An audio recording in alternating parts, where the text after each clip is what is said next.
pollution that we get from our cars.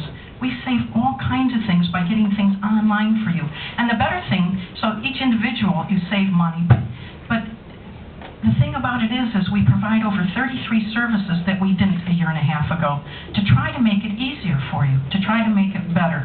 So the cost savings results in better services. It also relates to a savings because we have something at the county called budget tasks. That's a nice word for cut, cut, cut.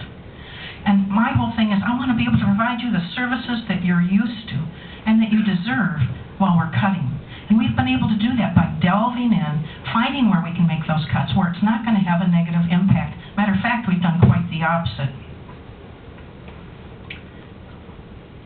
Private-public partnerships. If you look at Oakland County, Automation Alley is a wonderful example of that, where the county, Brooks-Patterson, has worked with a number of the manufacturing and other types of businesses and been able to get more jobs here. It's a public-private partnership. They pay, actually, and Ken Rogers, which is part of Brooks-Patterson's staff, actually has an office in Troy. We need to do more public-private partnerships. Government's got to be more efficient. When I was state rep, I got subpoena power, which was very unusual, because I was looking into the Oakland County Intermediate School District, the ISD. What we found there is something that should never happen. These kids that are the ones that are supposed to benefit from our ISDs are the kids that have special needs. And what I found was money earmarked for kids, money that should have gone to them, was going to buy themselves Waterford Crystal, limo service, fancy resorts. I actually found contracts that the Wall Group called for, where the Wall Group showed where they got paid over $3,000 a person an hour. Non-bid contract. Shameful. Shameful for our kids, shameful for our government. That was money not getting to our kids. I put together a package of bills, got several other legislators to help me. I'm sad to say that I've never seen so many lobbyists fighting disclosure and fighting change as what I found at the Oakland County ISD. Ultimately, the superintendent did go to jail. But I saw more lobbyists for that than any other thing, spending our money earmarked for kids, special needs kids, lobbying to stop disclosure and lobbying to stop change. That has to change at the state. We have to run the best ship that we can. Did you know that we have some of the best schools right here in Michigan? The best? We also have some pretty bad ones. We have schools that half the kids don't graduate, and the half that do can't read, write, or do arithmetic at a 9th grade level. That's shameful. That's been going on for years. That has to be changed too. And that sends out something to the businesses all over the country. When you have a workforce that is trained, that are ready to go in place, then you have those folks saying, let's go to Michigan. That's the message you send to them. We have the workforce here. We have the people here. And the other thing that has to be changed, we can't come in 45th to 49th in environment for jobs. It doesn't matter what happens. As long as that is happening, we're not going to get what we want. We need to do fundamental changes. We're long past the time to kick the tires and put wax on the paint. We need to overhaul the engine, get our state back on the road to success, get us going again, and make sure that our kids can choose Michigan. Would you like me to try to answer some questions?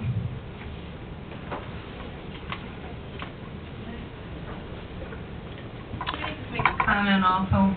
I'm Penny Chrisman, and I just wanted to thank the Economic Club for inviting Ms. Johnnson here. But to remember, this is an economic club, and the questions are supposed to be limited to simply economic issues. I just want to reiterate that. Thank you. Yeah. And then also I want to mention one more thing. Since we are planning this event, actually the Republican Student Association contacted us to introduce their group, but I said no because this event is one of the marketing groups inviting some marketing persons and some experts, other groups inviting other experts to explaining something. So we want to hear some government experience aspect of economics. So why we planned this event and why we say the Republican Student Association will not get involved in this event, because we didn't want to make this event as political event. So please keep in mind and give a question and what for dissent for economics.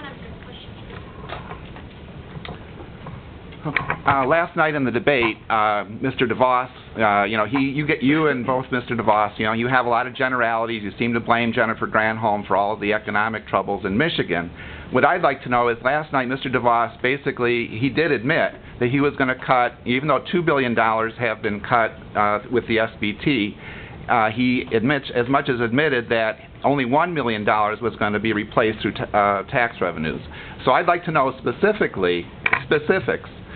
which I know you're able to give because I know you're a very smart woman and you know a lot about economics. I'd like some specifics about how you're going to replace the other $1 billion or how you're going to cut in order to make up the other $1 billion. Well, you're very kind. I'm not an economist. I'm actually a clinical social worker. I got my degree. Well, I know you're from very Wayne smart. State. Well, thank you. But I was listening to the debate also, and I did not hear that. Matter of fact, he said the majority of it would have to be replaced. And he's looking at something that is sensitive to profit.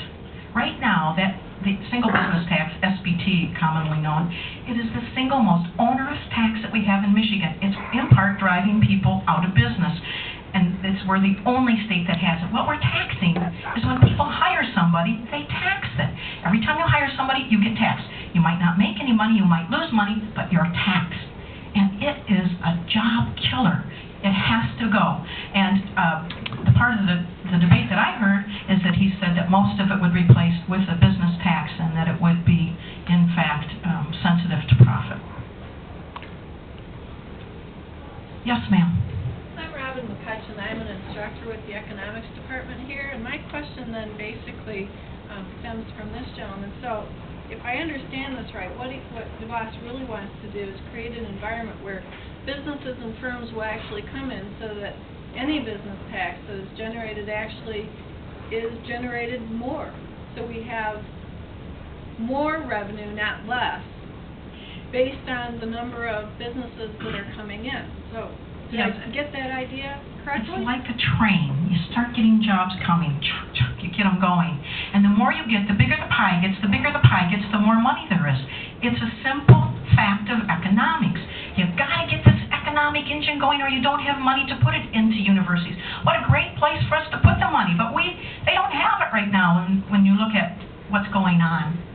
So you have to get this economic engine going. It is the key to almost everything. You cannot tax, spend, and borrow your way to prosperity. You must have an environment that encourages jobs. Yes? I have a very specific question about a very specific budget cut that was proposed. During my freshman year of college, was diagnosed with acute myeloid leukemia. I'm a cancer survivor. And part of what that is thanks to is the fact that my father had very good insurance at the time. My father is a hardworking Oakland County educator, fifth grade teacher, and one of the specific cuts that was proposed by Dick DeVos, I've heard in his campaign trail, is cuts to or changes to the insurance packages for teachers. Now this might not be something that affects everybody, but I have a very personal interest in this. In that, if I had not had such good insurance, I might have ended up like a number of people who sadly have not gotten treatment or the proper treatment and have died. I might not be alive right now. So I have that question for you. Okay, first, congratulations on being a survivor. That's terrific. Secondly, I have never heard any plan to cut benefits for teachers at all.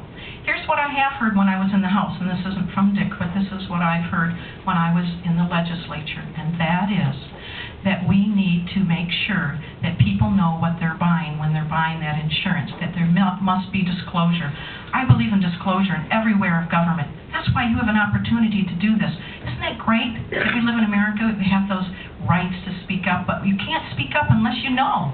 You have to know what the information is, and that information shows the little bit that they can get right now by simply having the insurance under one umbrella would save $200 million. That's a lot of money that could go for more.